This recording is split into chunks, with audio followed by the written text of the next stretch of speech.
Con Monsignor Michele Tomasi, vescovo di Treviso, quest'oggi presente a Pieve di Soligo per parlare di economia etica. Ecco, quanto è importante riportare l'etica nell'economia e quanto la Chiesa sta facendo.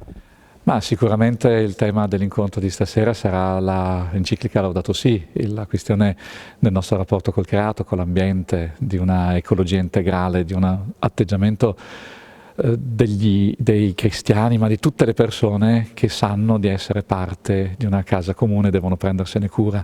L'economia senza etica non funziona semplicemente, l'etica è semplicemente la ricerca del bene possibile in tutte le questioni, e in economia ci viviamo gran parte della nostra vita e abbiamo bisogno di metterci la persona al centro. È importante anche che i cristiani si riapproprino di un loro ruolo fondamentale all'interno della società, nell'economia, nell'amministrazione della cosa pubblica. Ecco, gli stimoli stanno arrivando dalla Chiesa anche per le nuove generazioni impegnate nella vita cristiana e nella vita politica e amministrativa del Paese. Ma sicuramente i cristiani devono trarre le conseguenze della loro fede nella vita di tutti i giorni.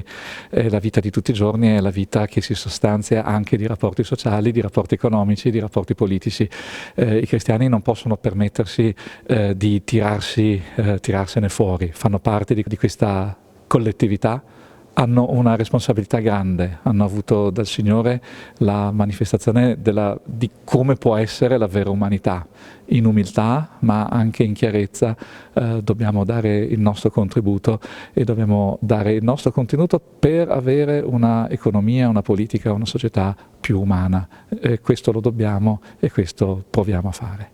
Con la presidentessa uscente dell'Azione Cattolica di Vittorio Veneto. Iniziative come quelle di questa sera sono importanti anche per riportare il focus su quelle che sono le priorità per questi tempi così difficili. Sì, certamente anche questo tema che abbiamo scelto per questa settimana sociale è un tema che tocca tanto da vicino anche i nostri giovani, e forse proprio questi temi sono lo strumento migliore per avvicinarli anche a una forma di responsabilità. Ecco, quindi anche un discorso di crescita nel loro senso civico e nel loro anche senso di cura del creato, così come ci è stato affidato come compito, ecco, anche da Dio, ecco, dal Signore. Quindi penso che questo sia sicuramente un tema che può coinvolgere tutti, ecco, credenti e non credenti, anche chi sta facendo ancora un cammino, insomma, come i nostri giovani. Un luogo importante, tante le vite illustri qui a Pieve di Soligo. Lei ha avuto occasione di approfondire questa figura?